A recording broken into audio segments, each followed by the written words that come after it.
کہ آج اسلام اور مسلمانوں کو بڑے عظیم مسائل درپیش ہیں۔ اسلام اور مسلمان پوری دنیا کے اندر طرح طرح کے مسائل سے دوچار ہیں، اور خاص طور پر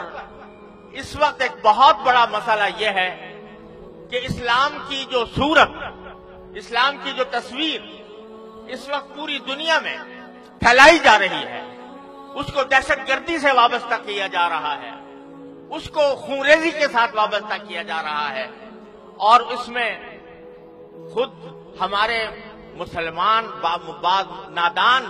بھائی جو اسلام ہی کا نام لے کر وہ اس پروپیگنڈے کو اپنے عمل سے تقویت دے رہے ہیں، اور اس کی وجہ سے اسلام کی ایک انتہائی غلط بھیانک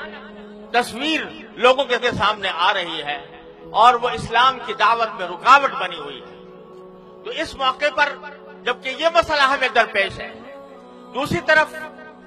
جگہ جگہ مختلف ملکوں میں